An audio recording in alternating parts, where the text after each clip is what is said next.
नमस्कार। साल 2022-23 का बजट देश के सामने रखा जा चुका है और वो मोमेंट आ चुका है जिसकी हम सभी लोग प्रतीक्षा कर रहे थे। इस खास इंटरव्यू में हमारे साथ हैं देश की वित्त मंत्री निर्मला सीतारमण जी। बहुत बहुत धन्यवाद मैम वक्त निकालने के लिए। प्रधानमंत्री ने बहुत तारीफ की इस बजट को। प्रधानमंत्री ने पीपल फ्रेंडली बजट बताया। उन्होंने कहा कि ये प्रोग्रेसिव बजट है। आपकी और आपकी टीम को बहुत शुभकामनाएं दी हैं। उन्होंने कहा कि मोर इंफ्रास्ट्रक्चर, मोर इन्वेस्टमेंट, मोर ग्रोथ और मोर जॉब्स। लेकिन हमने देखा जब आप 2019 में जब आप आए तो आपने बही खाता बजट की शुरुआत की। फिर 2020 में आपने इतिहास का सबसे बड़ा लंबा बजट भाषण दिया, उसके लिए भी आपका नाम आया। 2021 में फिर आपने देश को दिया पहला पेपरलेस बजट। तो जब 2022 का बजट आप बना रही थी, आपके जहन में क्या था? इस बजट की आत्मा आपके लिहाज से अगर हम समझना चाहें तो। देखिए, इस साल के बजट वो पैंडमिक के वजह से इकोनॉमी में जितनी भी घाटा हुआ उसको ठीक करने के लिए पिछले साल के बजट हमने प्लान की, जिसके द्वारा इंफ्रास्ट्रक्चर का खर्च बढ़ाया और इकोनॉमिक रिवाइवल के पक्का रास्ता पब्लिक एक्सपेंडिचर, जब संपत्ति रोड हो, इनलैंड वाटरवेज हो, एयरपोर्ट्स हो या सड़क हो, ये सब बनाने में आर्थिक सुधार का अच्छा रास्ता है। ये हमारा मान्यता था पिछले बजट में।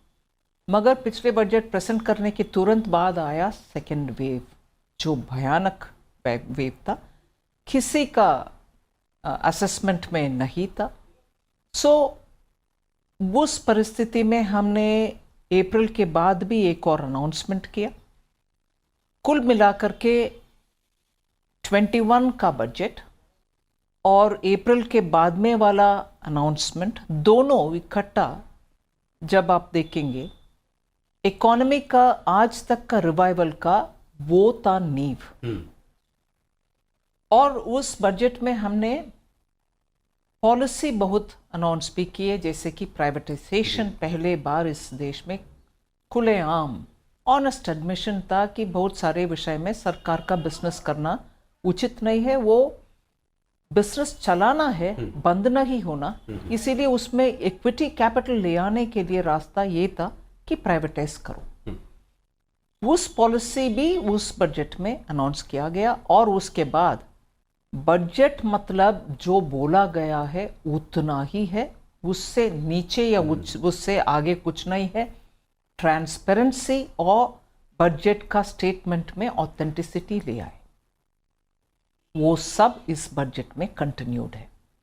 मैं जोकलरली एक बात बोली कि क्रिकेट में शुरुआत में जबरदस्त ओपनिंग बैट्समैन करता है रन, फिर अंत में भी क्लोजिंग में जितने छक्का मार सकते हो मारो। मगर बीच में वो स्वेट ओवर्स बोलते हैं, कंसिस्टेंसी बहुत जरूरी है। स्टेडीली खेलते रहो, कोई बदलाव उतल पुतल और ऊपर नीचे ना करो, स्टेडी पॉलिसी रहना चाहिए। वो है इस बजट में स्टेडीनेस और प्रेडिक्टेबिलिटी। टैक्स में कुछ छेड़छाड़ नहीं की और ऊपर से अगले आने वाले 25 इयर्स के लिए फ्यूचरिस्टिक एक आधारशिला रखा गया। Just taking up from where Ajay asked you, so last year in the run-up to the budget, you had introduced a very interesting moniker. You said it's a once in 100-year budget. So this year, given your T20 analogy, how would you characterize this year's budget? Actually, I'll go back to say that that time when I made that statement, I said that this budget is being prepared at a time that once in 100 years pandemic has hit us and we are preparing this budget.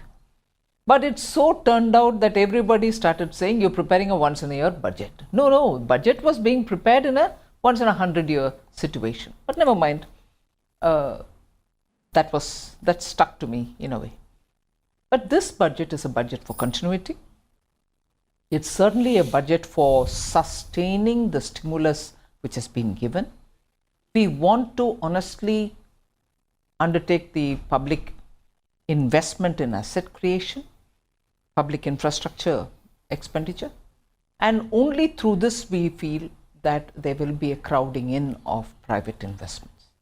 So the virtuous cycle can happen only by the government leading the way, and we have unhesitatingly come forward. Otherwise, within 1 year, capital expenditure going up from 5.5 lakh crore to 7.5 lakh crore is not small. And in this, within this 7.5 lakh crore, we have given 1 lakh crore to the states as a 50-year interest-free grant, and that's not going to be cutting down on their borrowing.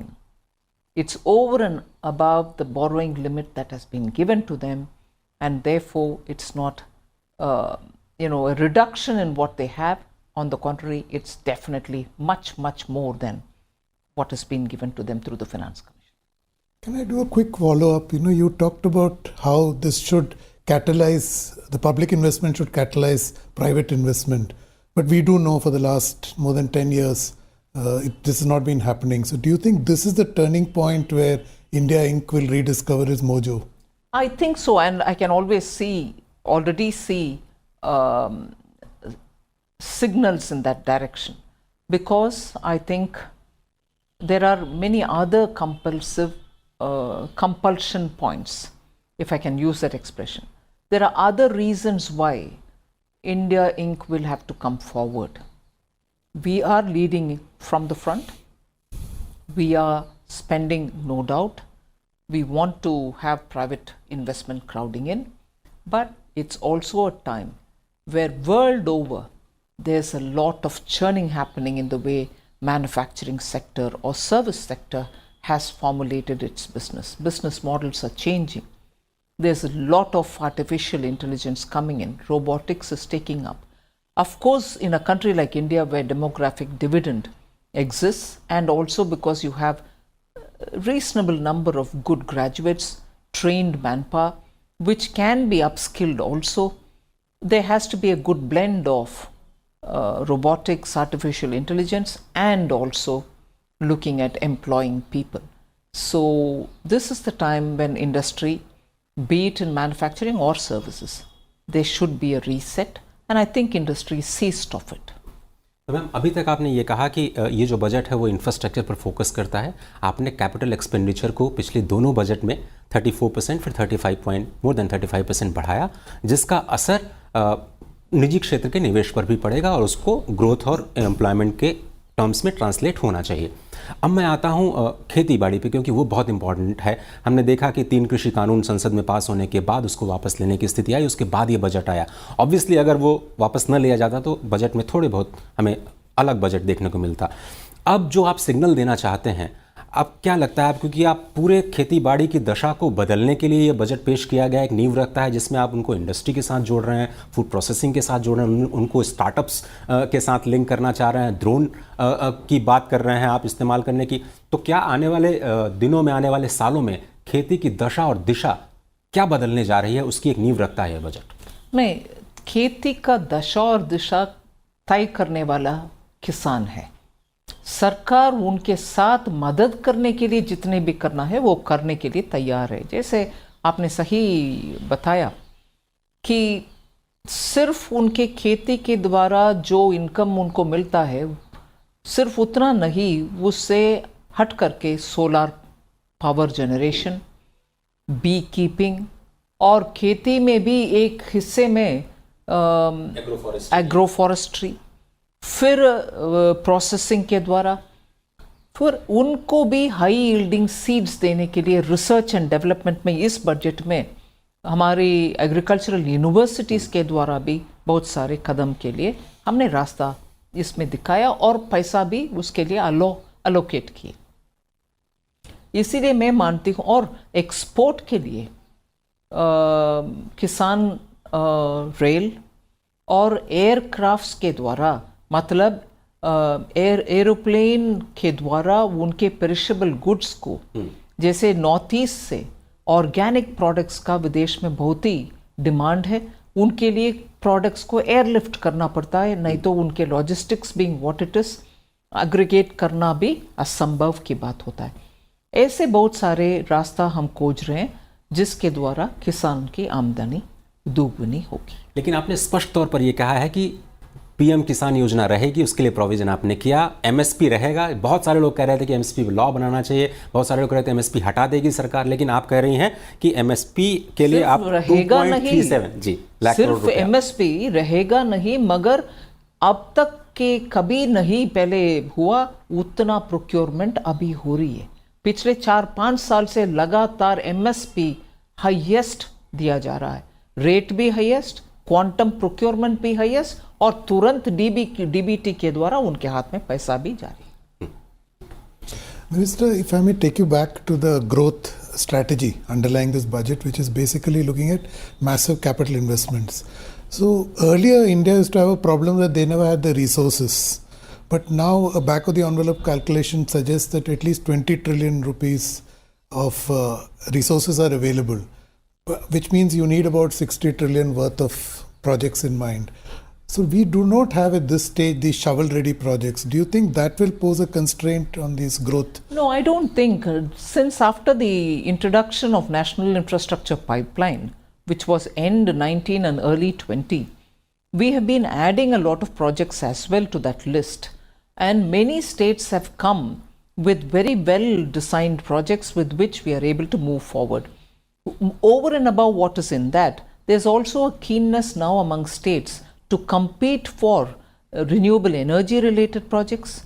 We find a lot of states coming up with very doable projects, and also when sovereign funds from abroad come to India, they're looking for projects which are scalable. They want projects of that size. They don't want to invest in 10 projects, rather invest in 2, the amount with which they are ready to come in. We've also given them a lot of fiscal benefits. And the emphasis that PLI has brought in, it has understood, the business has understood that it is for incentivizing production at a scale. So every unit that is getting added to a particular level. Many states have shown keenness even on that. And therefore I see the approach to large projects, which has an impact, multiplier effect, impact on immediate job creation, and a very next 15-20 years keeping alive that sector. There's a lot of interest in states, and in the last 2 years, the success of PLI in the last 1 year itself will tell you that doable projects are very quickly coming in all sectors.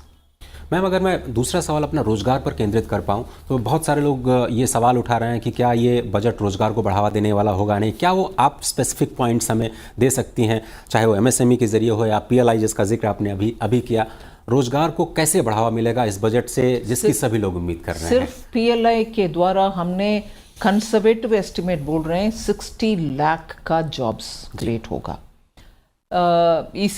ECGLS का जब launch हुआ लोग उससे थोड़ा doubt करते थे, उससे क्या जॉब्स प्रिजर्व होंगे। एक आउटसाइडर्स का स्टडी, गवर्नमेंट का नहीं, बाहर के स्टडी, इंडिपेंडेंट स्टडी के द्वारा वो साबित हुआ कि एमएसएमई जो इस स्कीम के द्वारा बेनिफिट हुए उनका एम्प्लॉयर्स को हटाया नहीं गए, एम्प्लॉयज़ को हटाया नहीं गए। और अभी पीएलआई एक्सपैंड भी हो रही है। इसके अलावा फूड प्रोसेसिंग और स्टार्टअप और also many of the small MSME units नया जो आ रहे हैं उन सब को भी हम प्रावधान कर चुके हैं इस बजट में। मैं मानती हूँ इन सभी रास्ताओं से एम्प्लॉयमेंट बढ़ेगी। जी Anil. Minister, if I can go back to the states part, you mentioned that states are going to be a partner. But all states are not uniform in this country. So there is a capacity issue, even if we keep the politics out of it. It's a capacity issue. So do you think in these kind of scale of projects, their lack of capacity could be a bind on the ability to ramp up these capital intensive projects on such? But they are not the only projects we are doing. Scaled up projects are certainly there because they have the economy needs them, at least in those core sectors where they're coming, the new sectors where they're coming, the sunrise industries where they're coming. We need that scale, but that doesn't negate the possibility of other projects which states can continue doing depending on size of the state and the capacity of the state. And nothing is less or small in it. Every state needs what they need. So we recognize that. Ma'am, अब अगर हम देखें budget में कुछ नई बातें भी आपने की हैं, उसमें बहुत ज़्यादा फोकस हम देख रहे हैं कि डिजिटल टेक्नोलॉजी में है। मिसाल के तौर पर आप कह रहे हैं कि आप ease of doing business, ease of living के दूसरे चरण की शुरुआत करेंगी, ई पासपोर्ट की शुरुआत करेंगी, डिजिटल बैंकिंग 75 डिस्ट्रिक्ट्स में शुरू करेंगी, पोस्टल जितने भी 1.5 लाख पोस्ट ऑफिस हैं उनको पूरा बैंक के साथ लिंक कर देंगी। PM डिवाइन आपने नॉर्थ ईस्ट के लिए कहा, national telemedicine health mission वो भी आपके डिजिटल इंफ्रास्ट्रक्चर के साथ जुड़ा हुआ है। नेशनल डिजिटल हेल्थ इकोसिस्टम आप बनाने की बात करें, पहली बार जिसको लॉन्च किया जाएगा। 1 क्लास 1 TV चैनल कोरोना के दौरान वो भी डिजिटल कनेक्टिविटी की बात करता है। ये सब मैम मेरे ख्याल से जो नींव आप रखने जा रही हैं 5G टेलीकॉम के जरिए, उसके बारे में थोड़ा सा डिटेलिंग दे कि क्या होने जा रहा है, अगले 1-2 साल डिजिटल इकॉनमी के लिए कैसे होने जा रहा है। आपको मालूम है पिछले कोरोना के समय में आम जनता के माइंड में डिजिटल के द्वारा उन्होंने बहुत सारे काम कर सकते हैं, ये जनता ने कर दिखाए। Adapting to digital payment system is one classic example. ये विदेश में डेवलप्ड इकोनॉमी जो मानते हैं हम, उनमें से भी इतना पेमेंट अडेप्टेबिलिटी टेक्नोलॉजी के द्वारा नहीं हुआ। सो जनता में वो इंटरेस्ट है, क्षमता भी है, सो उसको पूरे उपयोग करने से हम सबका फ़ायदा भी है। और जब ट्रांसैक्शंस डिजिटली होते हैं वो ट्रैक करना भी आसान है, जिससे वो जो इनफॉर्मल इकोनॉमी का जो नेगेटिविटीज़ थे, इनफॉर्मल इकोनॉमी जो थे वो सब मतलब उन इकोनॉमीज़ में सभी विषय नेगेटिव ऐसा नहीं मैं बोल रही हूँ, उसमें स्ट्रेंथ भी है, कुछ बेनिफिट्स भी है, मगर उसमें जो नेगेटिविटी था कि ट्रैक करना मुश्किल है, उसमें अच्छा सही काम हो रही है या कुछ गलती भी हो रही है, ये सब हमें पता नहीं चल रहा। डिजिटल के द्वारा वो सब ट्रैक करना अभी आसान हो गया है। इसीलिए मैं मानती हूँ ये फॉर्मलाइजेशन के रास्ते में ये इससे बहुत ही बेनिफिट हमें मिलेगा और जनता भी इसका सुविधा एस्पेक्ट्स समझ करके उस रास्ते पे चलना चाहते हैं। सेकंड, थर्ड, हमारे ये हार्ड कोर इंफ्रास्ट्रक्चर पहुंचने से पहले बहुत ही इलाका में ऑप्टिकल फाइबर पहुंच रही है, उसका फायदा समझ रहे हैं लोग। और डिजिटल कनेक्टिविटी जब उनको मिलता है, मार्केट का एक्सेस मिलता है, ये भी लोग समझ रहे हैं। और जिनका मार्केटिंग का ताकत नहीं है वो डिजिटल के द्वारा मार्केट कर रहे हैं उनके प्रोजेक्ट, जिससे हमारे छोटे मोटे ये हैंडीक्राफ्ट्स का, स्मॉल वीवर्स का सबको बेनिफिट हो रही है। इस देश में इनफॉर्मल सेक्टर ही बहुत ही ताकतवर है, मगर उसको फॉर्मल करना इन रास्ते में से सबको उपयोगी। और 5G जो टेक्नोलॉजी है, टेलीकॉम टेक्नोलॉजी, उसके लिए आप करें कि PLI इंसेंटिव्स भी देने की आप कोशिश करेंगे, थोड़ा सा उसमें अगर आप डिटेलिंग कर पाएं। मतलब 5G जैसे 4G से आगे है वो तो सब समझते हैं, मगर उसका टेक्नोलॉजी बहुत ही कुछ लोगों के पास ही है। उस टेक्नोलॉजी के साथ उस पूरे इकोसिस्टम में जो जो आइटम्स चाहिए और उसको सर्विस करना, उसके चालू रखना, इन सब में बहुत ही एक्सपर्टीज का आवश्यकता है। हमारे यहाँ युवा बहुत ही ट्रेंड है, मतलब पढ़े लिखे हैं उस अंशों में, मगर उनको उनके द्वारा बिजनेस चलाना, उसको सर्विस करना, इसका एक नेटवर्क जैसे बनाने के लिए सिस्टम्स चाहिए। उस सिस्टम को प्रोत्साहन देने वाले PLI हम ले आएंगे। प्रपोज कर रहे हैं। Minister, on this digital economy, can I get a clarification on this whole crypto tax, as the markets are calling it, that you've introduced? So you have not, you're basically recognizing crypto as an asset class and denying it as a currency. I'm not yet doing any of that. Okay. I want you to, thank God you asked me that question. I want you to give me the opportunity to explain it. There is a process of consultation which is going on about crypto. That's first thing. Before the consultation is completed, I won't be able to do anything on regulating them or formalizing a framework for regulation for them. This is one side of the story. Second is, everything that is crypto cannot be a currency. What is a currency? A currency is something which is issued by, as a fiat, it is issued by the authorities concerned, creating very many different types of assets using the digital technology and also using the distributed ledger technology. All of them are not necessarily currency. Currency is that which comes from a central bank which has the authority to issue currency.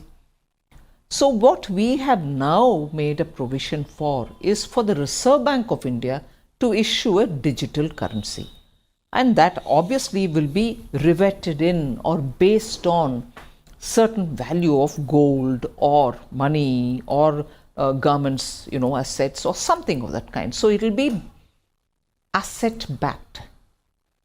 It will be sovereign backed in a way. So that is what is currency.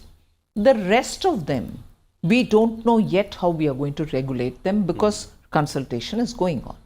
However, because there's a lot of buying and selling and transacting, resulting in some kind of a profit, and it is the sovereign right to tax such transactions and profit making, I've come up with a proposal for a taxation on them. And that is to the extent of 30% for profits earned out of such taxation, and also a TDS, so that I know who's buying and selling, in the sense what is the transaction about, money trail, whether it's A money or B money, whatever. So the taxation is on those activities which are not currency.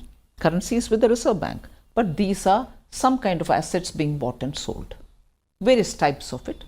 I'm taxing them. Okay, so is there a timeline for the consultation? I mean, do we have a finite? Well, at the earliest, as soon as it comes, I will start looking at what we can do in terms of regulation. So next fiscal we can. We don't know yet. We'll let the consultation get over. Ma'am थोड़ा सा इसी पे clarification, बहुत सारे लोग समझ नहीं पा रहे हैं कि क्या सरकार ने क्रिप्टो करेंसी को लीगल कर दिया है। ये नहीं समझ पा रहे हैं कि अगर आरबीआई डिजिटल करेंसी लेकर के आएगी तो क्या वो एग्जिस्टिंग कैश इकॉनमी या फिर एग्जिस्टिंग जो करेंसी इकॉनमी है उसको थोड़ा सा रिप्लेस करेगी, या फिर इन रेगुलेशंस के जरिए जो अभी आप टैक्सेशन को लिए लेकर के आए हैं या टीडीएस के जरिए लेकर के आए हैं, आप क्या करना चाहते हैं, क्या संदेश देना चाहते हैं, अगर आप थोड़ा एक्सप्लेन कर पाएँ। देखिए, करेंसी का मतलब उसका सॉवरेन बैकिंग है। करेंसी का मतलब उसको इश्यू करने वाला देश में एक है और वो संवैधानिक है और उसका सरकार की अप्रूवल है। आज करेंसी देश में इश्यू करने वाले सिर्फ एक ही अथॉरिटी है जो सरकार के साथ काम करते हैं, वो रिजर्व बैंक ऑफ इंडिया है। हमने इस बजट के द्वारा ये घोषणा कर रहे हैं कि रिजर्व बैंक एक डिजिटल करेंसी इश्यू करेंगे। डिजिटल करेंसी का फ़ायदा बहुत सारा है। आज हर देश में एक देश से दूसरा पेमेंट करने का और रेमिटेंसेस करने का, कॉस्ट इफेक्टिव भी और स्पीडी ट्रांजैक्शन का भी उसमें पॉसिबिलिटी है। हमने ये रिकग्नाइज कर रहे हैं कि गवर्नमेंट मतलब रिजर्व बैंक के द्वारा डिजिटल करेंसी इस सब एक्टिविटीज़ के लिए हम करेंसी ले आ रहे हैं। जो बाहर का एक्टिविटी है, प्राइवेट लोगों के आपस में जो एक्टिविटी है, डिजिटल एक्टिविटी है, उसको क्रिप्टो एक्टिविटी जो हम बोल रहे हैं, उसमें बहुत सारे एसेट क्रिएट करते हैं लोग। वो जो एसेट का हम लूजली करेंसी क्रिप्टो करेंसी बोलते हैं, वो करेंसी नहीं है। एनएफटी जिसको आप कह सकते हैं, बहुत सारे वैरायटी है उसमें। उसका ट्रांसैक्शन में जो मुनाफा कमाते हैं लोग, उसके ऊपर हमने 30% तक टैक्स लगाए और उसमें टीडीएस भी ले। वो करेंसी का नाम पर हम कैसे उपयोग करेंगे, करना ठीक नहीं है, क्योंकि करेंसी बैंक के पास है, सेंट्रल बैंक के पास है, रिजर्व बैंक के पास है। जैसे बिटकॉइन वगैरह जैसे करेंसीज हैं बाहर, हमारे देश में उस तरह के लॉन्चेस अलाउ करेगी सरकार है? नहीं, वो बहुत सिंपल देखेंगे, है। अभी तो अच्छा। कंसल्टेशन हो रही है, कंसल्टेशन के बाद ही हम तय करेंगे। और उस पर आप एक अलग से नया कानून लेकर के आएंगी जिसका जिक्र आपने संसद में किया था? कानून है कि रेगुलेशन है, सिर्फ रेगुलेशन है, कानूनन रेगुलेशन है, ये सब देखना है। Minister, if I may go back to the underlying assumptions of your budget on growth. So you have assumed a 11.1% growth in the next fiscal.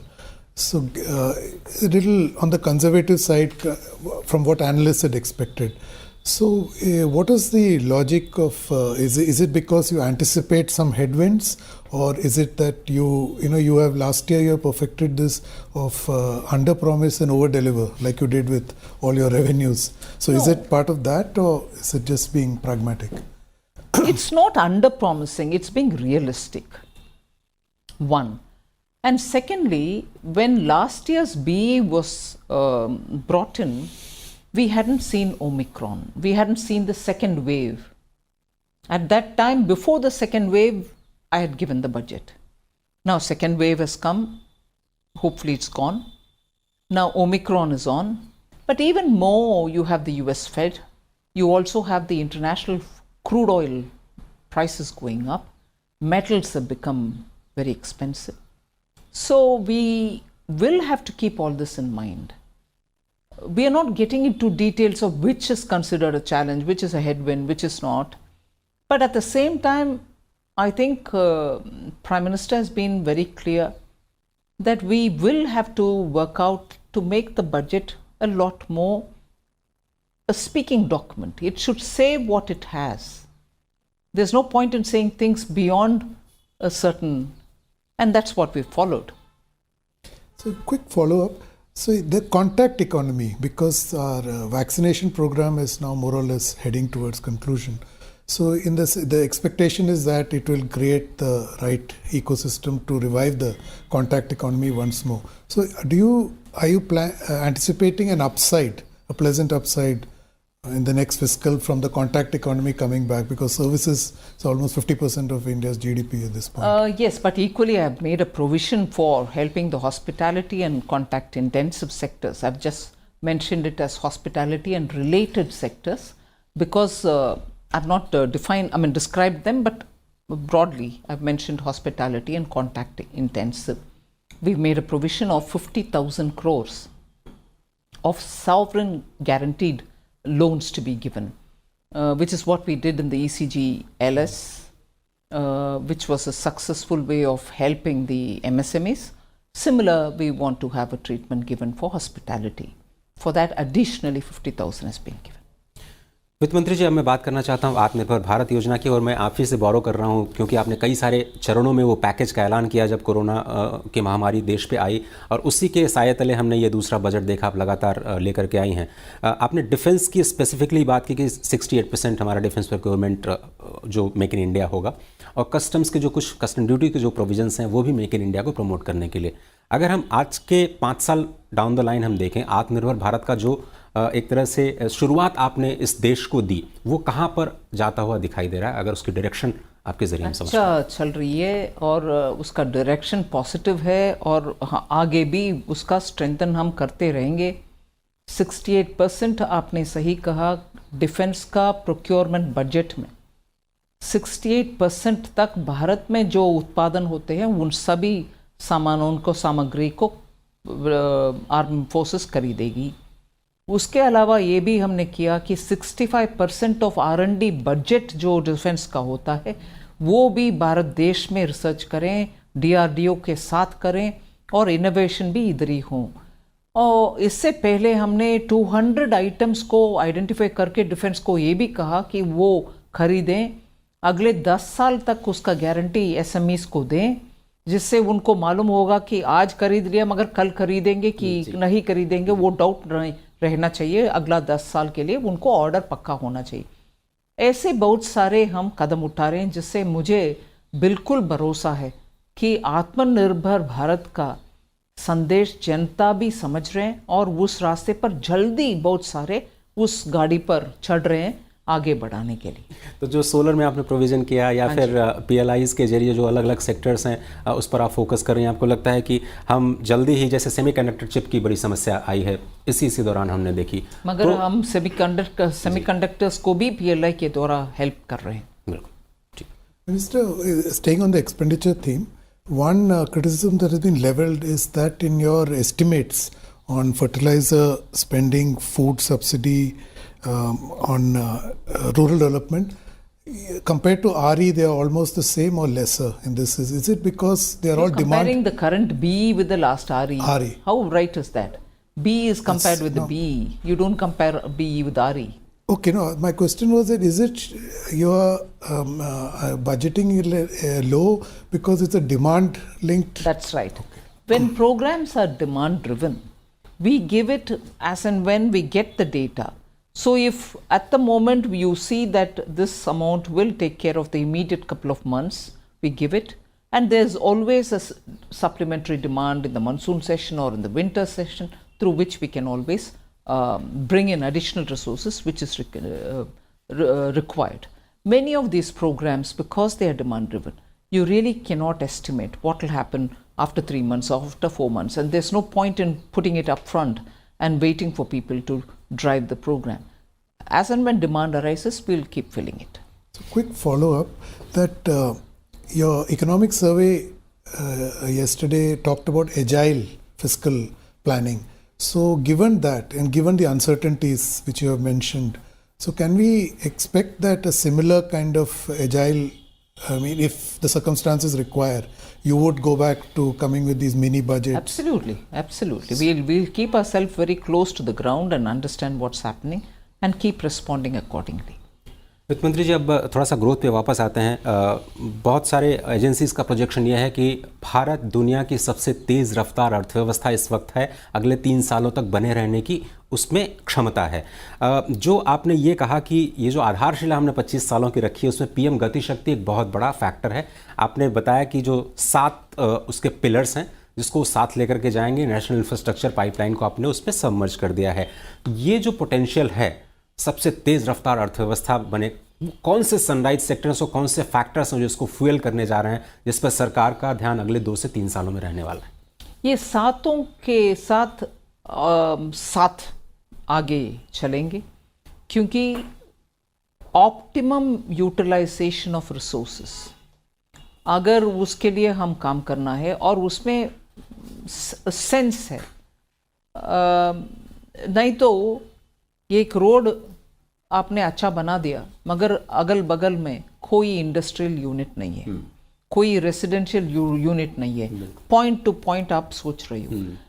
इसके बदले अगर उस रास्ता को हम ऐसे प्लान करें जिससे इंडस्ट्रियल यूनिट्स और इंडस्ट्रियल ब्लॉक्स, पूरा बैकवर्ड लिंकेज, फॉरवर्ड लिंकेज दोनों ही हो जी, वो सड़क से हमें दोनों बेनिफिट मिलना चाहिए। और एक पोर्ट से उसका लिंक अगर है तो landlocked regions like Jharkhand, Chhattisgarh, उनको बेनिफिट मिलेगा। और ये मान लीजिए किसी का इच्छा है कि इधर मेरे कॉन्स्टिट्यूएंसी में एयरपोर्ट बना दो, खर्च उठा करके एयरपोर्ट बनाते हैं, मगर उससे फ़ायदा किसी को नहीं है और उसका आसपास में इंडस्ट्री नहीं है। इंडस्ट्री, एयरपोर्ट आ गया इसीलिए इंडस्ट्री को हम ले नहीं सकते, क्योंकि इंडस्ट्री का रॉ मटेरियल से कनेक्शन है और सेल का पोर्ट से कनेक्शन है। इसीलिए एयरपोर्ट भी ऐसे जगह पर बनाना जिससे तुरंत मैन्युफैक्चरिंग हो, सर्विसेज हो, उन सबको बेनिफिट मिले। सो एक कॉम्प्रिहेंसिव, होलिस्टिक, सभी दृष्टिकोण से सोच करके डेवलपमेंट बनाना ही PM गति शक्ति का एसेंशियल मैसेज। मैडम अगर आप अलाउ करें तो लास्ट क्वेश्चन, एक क्वेश्चन हम लोग। I actually wanted to ask you on an issue which is a very important cohort in India which you alluded to in your speech, the middle class. So they have also been hurting for the last 2 years. So the anticipation among the middle class is always linked to some tax break. So I heard you said I did not raise taxes for the last 2 years. So what is your message for the middle class which has also suffered in this horrible pandemic? I fully recognize every section of the society has suffered. Middle class has definitely suffered. But when we talk about middle class, I understand, you understand, all of us understand, and each of us also perceive that there is an element of middle class in us also, and therefore we understand the element of suffering. But yet we also belong to some other group. For instance, if you or your brother or your son would start a startup and he gets benefits, isn't that middle class? If his children are going abroad and if I give them all the facility to transfer money for their education abroad and give them also a passport which is going to be futuristic and ensure that when they come back they can have a skilling program, and I also make sure that high class universities are set up in India, isn't that not addressing the middle class? And similarly, would we want to think that the farmers are not middle class? Would they not get benefits? Will we think that an MSME running person is not middle class? So middle class is a large spectrum which has that middle income being the common factor, but are spread across broad. In one or the other way, the government is dealing with them. Affordable housing, is that not for middle class? Ma'am हम इस कार्यक्रम के अंतिम सवाल पर हम आते हैं। ये हमने देखा कि one nation one tax GST की आपने बात की और हम लोग ऑलमोस्ट प्री कोविड लेवल पे आ चुके हैं अगर हम ग्रोथ की बात करें। इकोनॉमिक सर्वे भी ये कहता है, आपने भी ये पॉइंट आउट किया। उसके बाद आपने अनाउंस किया one class one TV channel, one station one product railway station के लिए, one nation one registration software. तो ये जो पूरा एक देश और एक सिस्टम के साथ जोड़ने की बात, राज्यों को साथ लेकर के चलने की बात, बड़ी मैसेजिंग क्या है इस बजट के जरिए? इसमें एक भी ऐसे राज्य ना होना है जिसमें ऐसे बेनिफिट्स नहीं पहुंचता। अगर एक डेवलप्ड स्टेट के पास ऑप्टिकल फाइबर है, गुड हॉस्पिटल्स है, स्कूल्स है और उधर कुछ रजिस्ट्रेशन के लिए फैसिलिटी है, उनके पास अधिकार का एक कार्ड है, क्यों अंडर डेवलप्ड एरियाज में, उसी राज्य में कहीं और अंडर डेवलप्ड पॉकेट्स है, उसमें भी जैसे शहर में होता है वैसे उनका बेनिफिट भी होना चाहिए। इसीलिए हर पाई में हम देख रहे हैं कि कोई भी छूट ना जाए, सबको बेनिफिट मिलना चाहिए। सरकार की पॉलिसी इतना बारीकी से सोच कर करना चाहिए जिससे कोई भी रह ना जाए। और इसीलिए आप एस्पिरेशनल ब्लॉक्स पे फोकस कर रहे हैं, नॉर्थ ईस्ट पे फोकस कर रहे हैं। 112 एस्पिरेशन डिस्ट्रिक्ट में पिछले 3 साल में, क्योंकि प्रधानमंत्री जी महीने में एक बार प्रगति प्रोग्राम के द्वारा उनसे डायरेक्टली बात करते हैं। आज उन सभी 112 में अच्छा प्रोग्रेस हो रही है, फिर भी उनमें एक आध ब्लॉक में थोड़ा कमी है, उसका हम फोकस कर रहे हैं। वित्त मंत्री जी बहुत धन्यवाद इतने ट्रांसपेरेंट बजट के लिए, और बजट में जो अनाउंसमेंट हैं वो कैसे ज़मीन तक पहुँचे, उसका लाभ कैसे सभी तक पहुँचे, ये जो फोकस है वो लगता है कि बहुत ही कमेंडेबल है। आपने कहा कि ये फोकस है समावेशी विकास पर है, नई उभरती तकनीक पर निवेश और सरकारी निवेश के साथ साथ निजी निवेश वापस आएगा जो ग्रोथ और रोजगार को बढ़ावा देगा। बहुत बहुत धन्यवाद बात करने के लिए इस खास प्रोग्राम में। तो फिलहाल इस खास बातचीत में सिर्फ इतना ही। पूरी टीम को दीजिए इजाज़त। नमस्कार।